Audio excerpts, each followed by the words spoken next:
Bom, pessoal, essa aqui é a terceira parte de 4 da aula de aço para concreto armado e vai ter um foco bem específico do aço para concreto protendido, os fios e cordoalhas de proteção.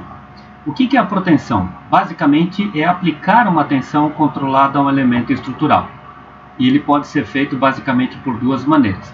O pré-tensionamento aderido, que é basicamente tracionar uma linha, um fio ou uma cordoalha até a tensão desejada, moldar a peça de concreto no seu entorno, e a partir do ponto em que essa peça de concreto adquire a resistência necessária, se corta esse fio de um lado do outro e quando ele retrai, ele confere uma tensão de tração na parte inferior.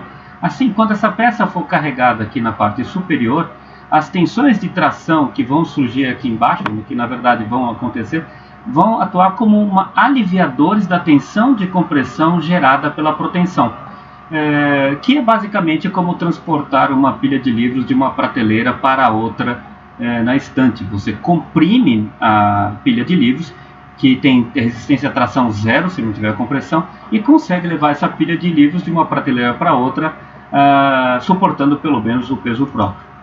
Isso é muito utilizado na produção de lajes, principalmente as lajes pré-fabricadas, como esse exemplo aqui dessa fábrica, que tem uma linha de proteção, onde são várias lajes moldadas com linhas de fios de proteção tracionados.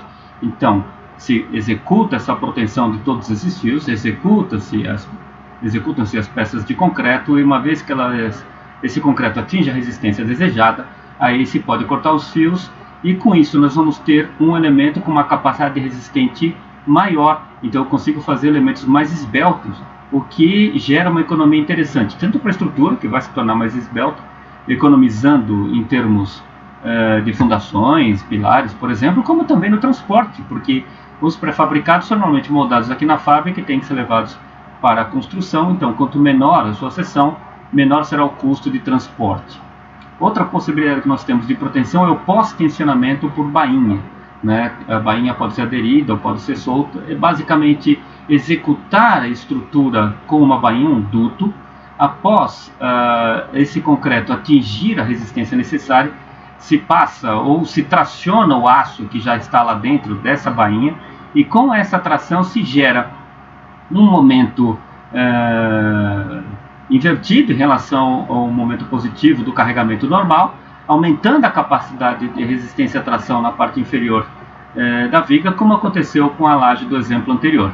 Então, com isso, eu consigo ter um aumento da capacidade resistente do elemento, podendo dessa maneira vencer maiores vãos com seções mais esbeltas de concreto. Isso é muito utilizado em obras de infraestrutura, como o exemplo dessas vigas pré-moldadas, onde são algumas linhas de proteção, são pelo menos aqui 3 bainhas com várias cordoalhas. Então, a partir do momento que se tem o controle da resistência do concreto, ele está com resistência adequada, se faz o carregamento através desse macaco, e a partir do empunhamento dessas cordoalhas se trava nessa cabeça de ancoragem, e aí a estrutura vai trabalhar tensionada a compressão e com um momento negativo para compensar os momentos positivos que vão estar atuando preferencialmente na estrutura. As cordoalhas podem ser de 3 ou 7 fios e podem ser fornecidas assim soltas, passando por bainhas ou para ser utilizadas de maneira aderida, ou engraxadas e já com uma bainha de polietileno para poder ser lançada na estrutura antes da concretagem e depois gerar a proteção no pós-carregamento quando o concreto tiver resistência adequada. Como esses aços são obtidos? Todos eles, todo aço para concreto protendido é obtido por trefilação. Então são aços encruados a frio. Isso garante um aumento muito grande do limite elástico do material por essa compressão diametral que gera uma deformação da estrutura.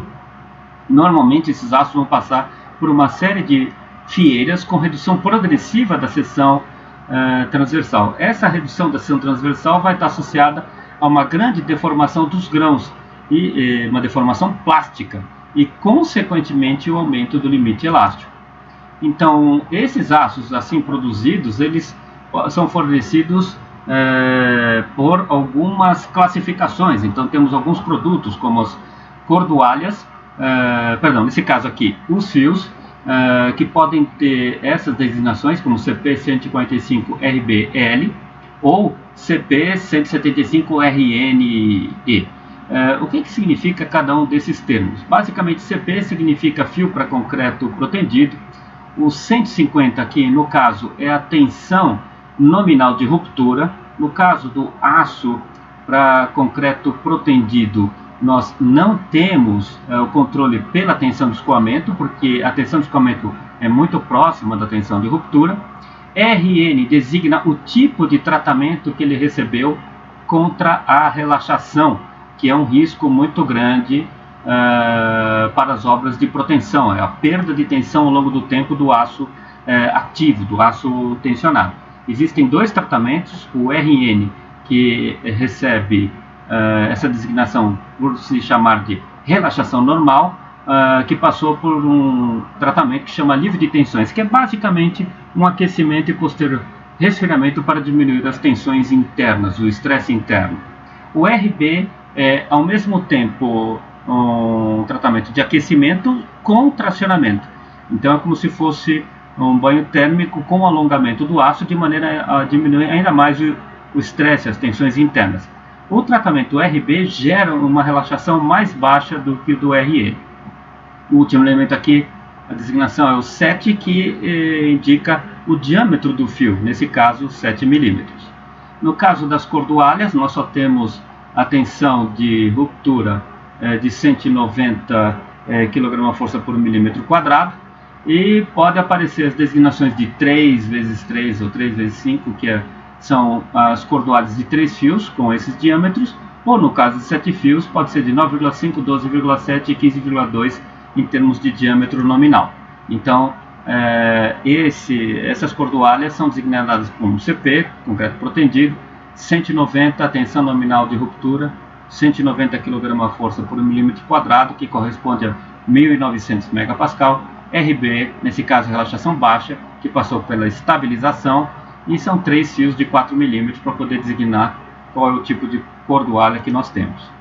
No caso da relaxação, é feito por um ensaio padrão, onde a barra é tracionada até um certo limite de deformação, e com o passar do tempo, durante 1000 horas, à medida que ele vai se deformando, são retiradas as cargas para manter o mesmo nível de deformação. Essa retirada de carga, obviamente, de força, acaba fazendo com que haja uma diminuição da tensão aplicada no material. Então, se a tensão inicial for de 70% da tensão de ruptura, o fio RN pode perder 5% dessa tensão aplicada durante o ensaio de 1000 horas. Se a carga aplicada foi de 80%, essa perda de tensão por relaxação é até 8,5%. No caso de relaxação baixa, nós reduzimos a relaxação de 5 para 2 e de 8,5% para 3%. No caso das cordoalhas, principalmente aqui de relaxação baixa, nós vamos ter 2,5% de perda de tensão no ensaio de 1000 horas para 70% da carga aplicada, ou 3,5% para 80% da carga aplicada. Esses ensaios têm que ser verificados para evitar problemas de perda da tensão de proteção e, consequentemente, perda da capacidade resistente do elemento. Nesses tratamentos, a gente acaba conseguindo um aumento da capacidade resistente, porque é como se a gente reduzisse as tensões internas. Então, quando o aço é tracionado com muitas tensões internas, ele já tem uma tensão de partida. Então, esses tratamentos acabam levando a tensão resistente máxima, mas o mais importante é que eles diminuem a perda de tensão ao longo do tempo, principalmente para o aço estabilizado. E isso é um importante parâmetro para ser verificado em projeto, de maneira a garantir a segurança das obras.